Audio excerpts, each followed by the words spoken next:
gon' pick and choose, and we'll never know which one will break the rules. We gon' pick and choose. Thank you. Hi. My name is Sunshine, and I was raised by a single father and my older brother. I have 6 children. 4 of those are boys. And it seems like there seems to be this running theme today on mental health. And I consider myself a men's mental health advocate because there's a lot that men are left out of a lot of things. And I have undergone my own mental health issues. I attempted suicide when I was 14. Obviously, I survived. I've had a few suicide attempts that I have survived all of them, to the point where I finally decided to stop attempting to kill myself because it wasn't working. So I'm still here. And having sons and having an older brother that I'm extremely close to, and even seeing my own father go through divorces and things, I have been privy to a lot of emotional things that men go through that I think oftentimes women don't see. Or maybe they're blind to it, or they just don't realize.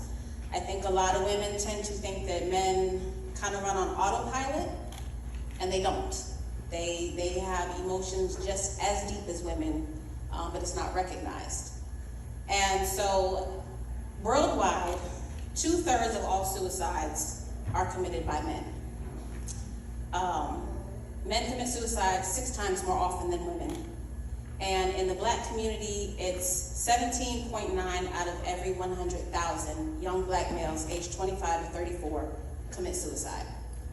That may not sound like a big number, but when you think that Black people are 13% of the population here in America, then almost 18 out of 100,000 young Black men killing themselves is a lot.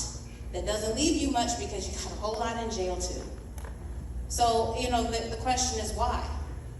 And when I look at society, I look at the media, men are often not told that you can be happy. They're not told that you can put yourself first. They're not told that, you can have everything that you want the way that women are. Women are often told, go for your happiness, go for your peace, you deserve it. But men aren't really told that. So me having 4 sons, and I've seen, my oldest is 21, the one under him is 19. The 19-year-old, I remember when he went through his first heartbreak, and he told me, Mom, the girl broke my heart, and I've seen him in at least 2 different relationships since. The 21-year-old calls me with his female problems.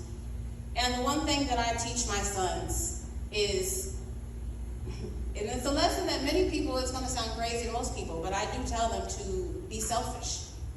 And I know most people are like, be selfish. Why would you teach your children to be selfish? I tell them to be selfish because you have to put yourself first. You have to put yourself first.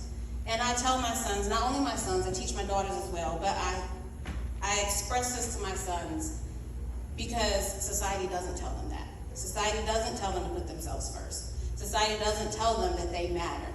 And so I tell them, yes, remain respectful to others, but put yourself first. Enforce boundaries.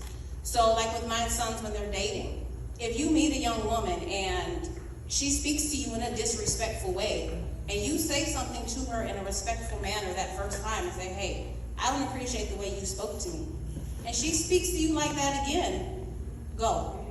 Leave her be. She is not the one for you because she didn't show you respect the first time. And I'm a big believer in second chances. So if you tell somebody the first time, hey, I didn't like what you did, because we all grow up differently. We come from different cultures, different countries, we have different backgrounds. It makes us individuals that we are. So what may come across as disrespectful to me may not seem disrespectful to you. So I tell them, give them a second chance. And the first time, let them know, hey, I don't appreciate what you said. I don't appreciate what you did. I don't appreciate how you treated me. It made me feel like this. If they choose to do it again, then they're not respecting your boundaries, and that's not the type of person you need to deal with because they're disturbing your peace. And that's more than relationships. That's friendships, that's job, that's coworkers, that's anybody. There has to be boundaries. And with the boundaries, and Ms. Katina had actually touched on it as well, is when she's talking about the cup overflowing, I tell my children as well, reciprocity is a must in every relationship in your life. Every relationship, I don't care who it is, they should be giving back to you as much as you give to them. And my sons, if you're in a relationship with a young woman and she's not investing in you as much as you are investing in her, that's not who you need to be with. If the woman can't be an emotional safe space for him, and a lot of women, unfortunately, don't really know how to be an emotional safe space for a man.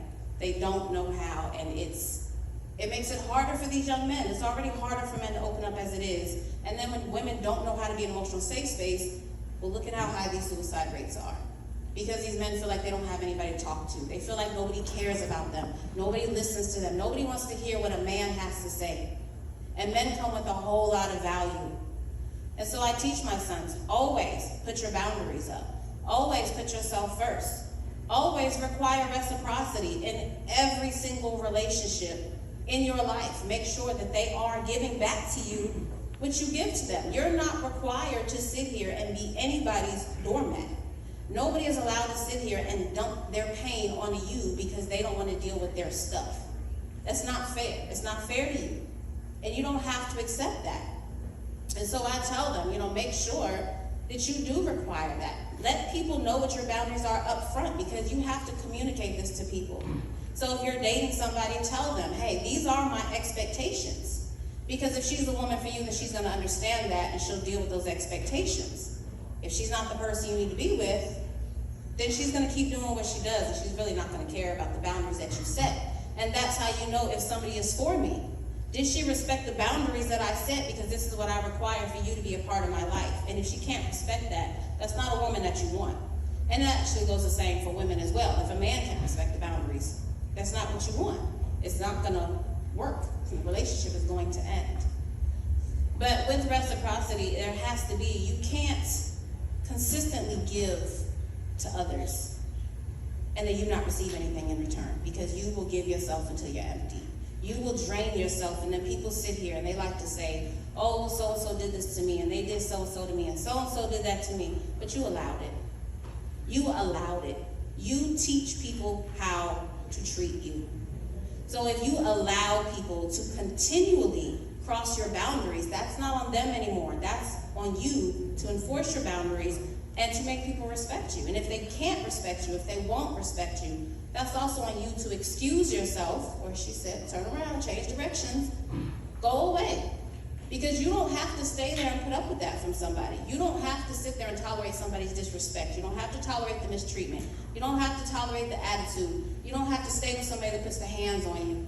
You don't have to. These are choices. Everything in your life is a choice. Everything is a choice. You choose. You choose to be happy. You choose to be sad. You choose what friends you hang around with. You choose the people that you date. You choose. And even family members. And I know in this community, especially sometimes with the elderly, they don't want to hear it, because I know older folks tend to think that they can say whatever they want. Boundaries got to go there too. Even my own father. I've told my own father, hey, Daddy, I'm not doing that with you today. It's not that I disrespect him, but there are certain things we don't see eye to eye on, and that's fine. But this is my life and that's yours. So we're just going to have a boundary here, and we're not going to have that discussion. And that's okay, and I'll walk away. I will walk away because I don't want to disrespect my father. But there has to be boundaries, and I think it's very important that men are told that they matter. That men are told that they're valued. They have value in this life. They have value in a woman's life. You know, they have something to bring to the table outside of sex and money. Because it seems like that's all society ever sees men for, is sex and money. And they come with so much more than that. I've been around men my entire life. Most of my friends are men. That's all I've ever been around, because that's how I was raised. And I honestly wouldn't know what to do if I didn't have those men in my life. My mother died last year, and it was my male friends that were there for me. Not that my female friends weren't there for me, but my male friends were really there for me no matter what. I could call and say, hey, I'm having a hard time tonight. Can we go out? Yeah, come on, what's going on? Let's go to dinner. No questions asked. They were there for me. They're valuable. And men need to know that. And they need to be told that they're valuable, that they're worth something, that they can be happy, and that they matter. And so those are some of the things that I do stress to my sons, is to put themselves first.